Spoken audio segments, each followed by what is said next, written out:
Hello and welcome back to Easy Daily English. Hi everyone, we are so happy you are here with us today. Jason. And I'm Julia, your co-host. We're so excited to be with you today. Absolutely. Today's episode is going to be super helpful because we're talking about something every English learner wants. Fluency. Yes, fluency. That smooth, natural way of speaking English without stopping every second to think. Exactly. And Julia, I know this is something our listeners really care about. They often ask, how can I speak English more fluently? Or, why do I understand English but I can't speak it confidently? That's a common problem.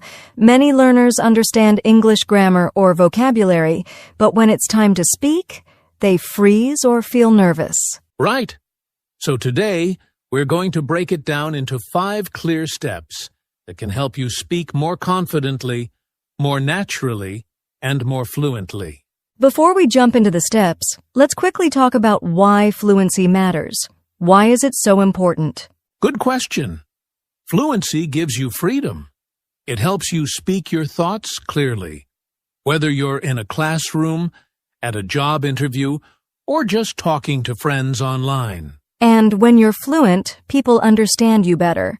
You feel more confident, and you enjoy using English instead of feeling scared or shy. Exactly.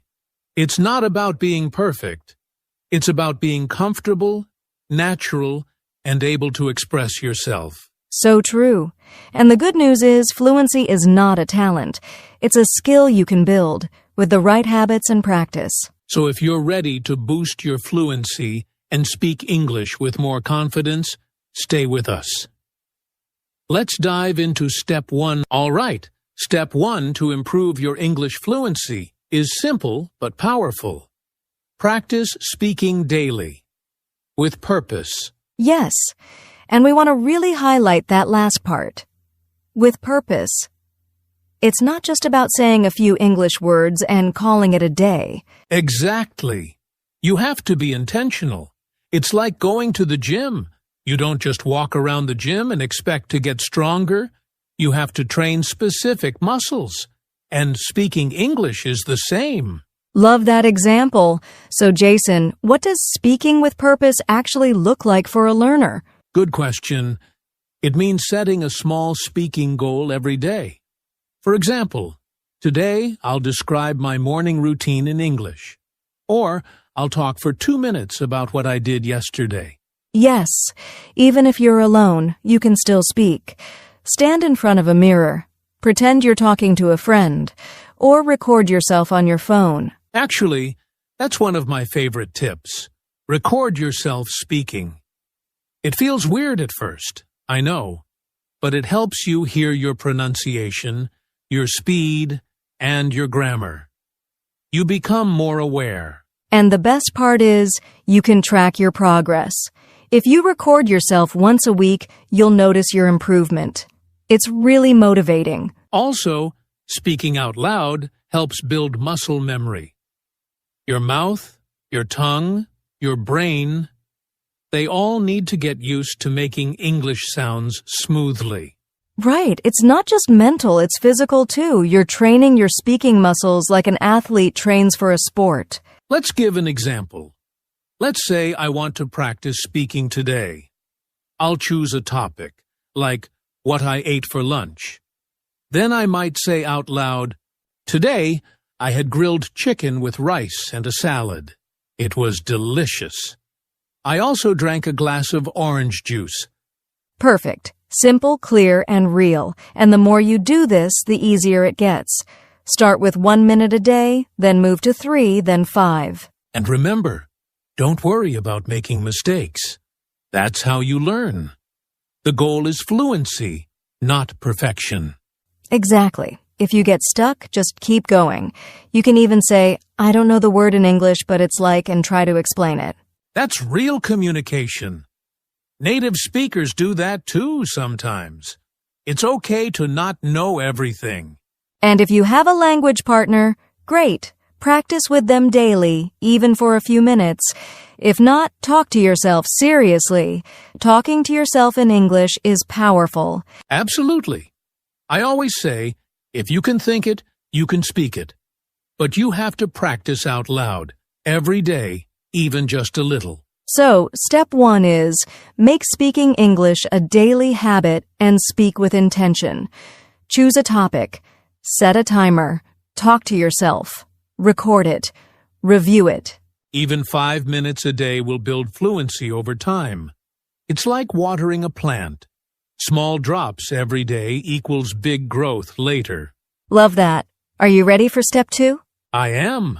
Let's talk about a powerful mindset change. Thinking in English, not just translating. Welcome back.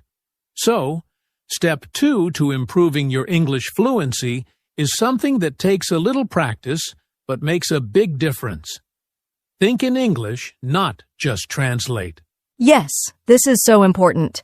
Many learners try to translate from their native language every time they speak English, but that slows you down and makes fluency much harder. Exactly. It's like trying to run a race while stopping every few steps to look at a map. You lose speed and confidence. That's a great way to put it. And translation can also lead to strange or incorrect sentences because every language has its own way of expressing things. Right? For example, in English we say, "It's raining cats and dogs" to mean heavy rain. If you try to translate that word for word into another language, it might sound completely confusing. So instead of translating, the goal is to train your brain to think in English, to go directly from your thoughts to English words. Let's talk about how to do that. It starts with simple daily thinking. For example, when you wake up in the morning, try to describe your actions in English in your mind. Like this. I'm getting out of bed. I'm brushing my teeth. I'm making coffee. Yes, keep it simple. No one else is listening, so don't worry. Just get your brain used to forming English thoughts. You can also label things around your house in English, like door, window, mirror, notebook. That way you start seeing the world in English. I love that tip. And another way is to ask yourself questions in English. Like, what do I want to eat today? What's the weather like? What time is my meeting? Then try to answer in English, even if the sentences are short. The goal is to reduce the habit of translating in your head.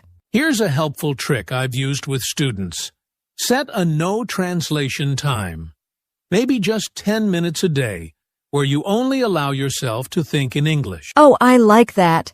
You can even turn it into a fun challenge. Like from 6 a.m. to 6:10 a.m., no native language, only English thoughts. Exactly. It builds focus. And over time, your brain will get faster.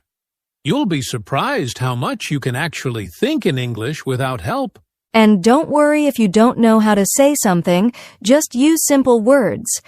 Don't wait for the perfect sentence. For example, instead of "I need to fix the broken faucet," just say, "Water not working. I want to fix it." That's still communication. It's better to say something simple than to freeze while thinking of perfect grammar. Right. Fluency is about flow, not perfection. Kids learn to speak their first language without worrying about grammar. You can do the same in English. So let's summarize this step. To become fluent, start thinking in English in your daily life. Don't translate word by word. Use simple English sentences in your mind. Practice every day, even just for 5 or 10 minutes. And remember, your brain is smart. The more you train it to think in English, the faster and more natural it becomes. Exactly. All right. Ready to move on to step 3? Yes. Step 3 is one of my favorites. Learning phrases instead of just single words. Let's talk about that next. All right. Welcome back. We're now on step 3, and this one is a total game changer. Learn phrases, not just words. Yes, if you've been trying to memorize long vocabulary lists one word at a time, don't worry, you're not alone. But here's the truth. Learning phrases is much more effective for fluency. Absolutely. When you only learn words like go, store, milk, you still don't know how to say a sentence. But if you learn a full phrase like, I'm going to the store to buy some milk, you can actually speak with confidence. Right. Phrases give you real tools you can use in daily life. They help you build sentences faster, and they sound more natural, too. Let's give a few examples of useful phrases learners can start with. Like, can I help you with that? I'm not sure. Let me check. What do you think about it? That sounds great. These are phrases native speakers use all the time, and when you learn them as whole units, you don't have to stop and think about grammar. Exactly. It's like playing music. You don't learn a song note by note. You learn full melodies. Same with language. Learn full chunks of conversation. I love that example. And here's another tip. Notice the phrases people use in TV shows, movies, and podcasts. Write them down and repeat them. Yes. Let's say you're watching a show and a character says, I'll get back to you later. Write it down. Practice it. That phrase could help you at work, in school, or in a conversation online. Exactly. It's so much easier to remember I'll get back to you later as one phrase than trying to think of each word separately. And learners often ask us, how can I sound more like a native speaker? The answer is, use common phrases. And don't just memorize them. Practice using them in your own speaking. Make your own examples. Say them out loud every day. For example, take the phrase, that makes sense. You can say, your explanation makes sense. Oh, now I get it. That makes sense. Yes, and once that phrase is in your brain, it will come out easily during real conversations. Let's give a few more to help our listeners build their phrase bank. I don't know yet. I'm looking forward to it. It depends on the situation. Let me think about it. These are golden. You'll hear them again and again in real conversations. So here's the key takeaway. Stop memorizing long lists of individual words. Start collecting useful phrases, real sentences people use every day. Repeat them. Practice them. Use them when you speak. Phrases make your speaking smoother, faster, and way more natural. All right, that wraps up Step 3. Coming up next, Step 4. And this one's all about listening and repeating like a native speaker. Yes, if you want to sound more fluent, Step 4 will show you exactly how to do it. All right, we're now on Step 4 of our journey to better English fluency. And this one's really fun and powerful. Listen and repeat like a native. Yes. If you want to sound more natural when you speak, this is a technique you must try.